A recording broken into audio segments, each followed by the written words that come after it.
Kisah mualaf 3 bos besar asal Indonesia. Perpindahan keyakinan bukanlah hal yang mudah dilakukan. Perpindahan keyakinan menjadi mualaf juga menjadi sorotan. Kisahnya pun menarik untuk jadi inspirasi. 3 pengusaha Indonesia ini memilih untuk jadi mualaf setelah ada perdebatan yang rumit dan pertimbangan yang matang. Kisah spiritual seseorang memang berbeda-beda. Banyak di antara manusia yang masih mencari jati diri mereka dan masih berpindah-pindah keyakinan. Namun, perpindahan keyakinan ini tentu melalui proses yang sulit dan pertimbangan yang matang. Banyak pertentangan yang mereka alami, mulai dari efek untuk diri sendiri, keluarga, hingga lingkungan masyarakat. Beberapa pengusaha Indonesia ini mengalami kisah perpindahan keyakinan menjadi seorang mualaf. Ceritanya pun menarik untuk dibahas, bukan untuk dihujat atau sebagai bahan perbincangan negatif, namun bisa diambil sisi positifnya. Simak ulasan kisahnya. Jusuf Hamka, bos perusahaan mualaf ini masuk Islam setelah bertemu dengan ulama Abdul Malik Karim Amrullah atau Buya Hamka tahun 1981. Memiliki nama Alun Joseph yang sering disapa Babah Alun ini akhirnya mengucapkan 2 kalimat syahadat yang dipimpin oleh Buya Hamka. Ia pun mengganti namanya menjadi Jusuf Hamka. Singkatnya, ia jadi mualaf usai melihat suatu majalah yang menceritakan pengusaha mualaf pada usia 24 tahun. Awalnya, Jusuf Hamka menemui sekretaris Masjid Agung Al-Azhar Jakarta Ustaz Zaimi untuk menyatakan niatnya masuk Islam.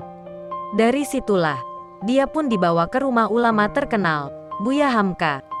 Jusuf Hamka menceritakan alasan Buya Hamka agar segera masuk Islam hari itu juga. Menurut Jusuf Hamka, alasan Buya Hamka agar dirinya segera masuk Islam adalah takut menjadi dosa. Jusuf Hamka adalah seorang konglomerat Indonesia yang dikenal sebagai pemilik jalan tol Desari. Jusuf Hamka juga dikenal sebagai orang yang dermawan, yang sering memberikan bantuan kepada masyarakat. Johari Zain. Johari Zain adalah pendiri dari ekspedisi JNE.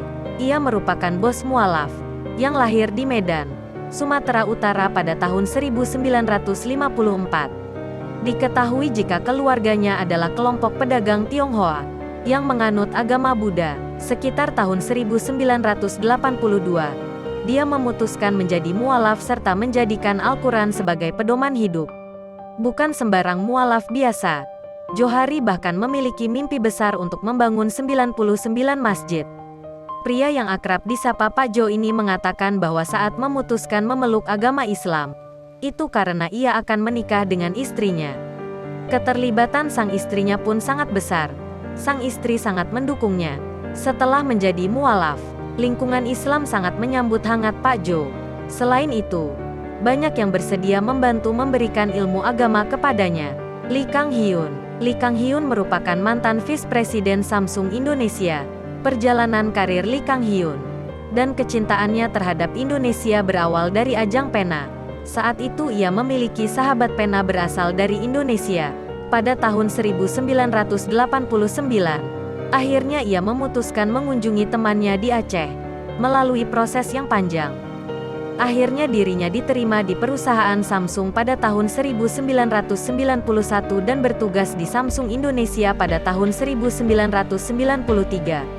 Selama bekerja di Indonesia, Lee Kang Hyun mulai lancar berbahasa Indonesia dan akrab dengan ragam budaya Nusantara. Dari situlah ia mulai mengenal soal agama Islam sebagai salah satu kepercayaan mayoritas di Indonesia. Lee mulai mengenal Islam dari temannya. Ia pun mulai belajar tata cara salat. Hingga pada tahun 1994 ia memutuskan menjadi mualaf dan mengucapkan 2 kalimat syahadat di Masjid Agung Sunda Kelapa, Jakarta Pusat. Setelah bos perusahaan ini jadi mualaf, dia kerap disapa Pak Haji.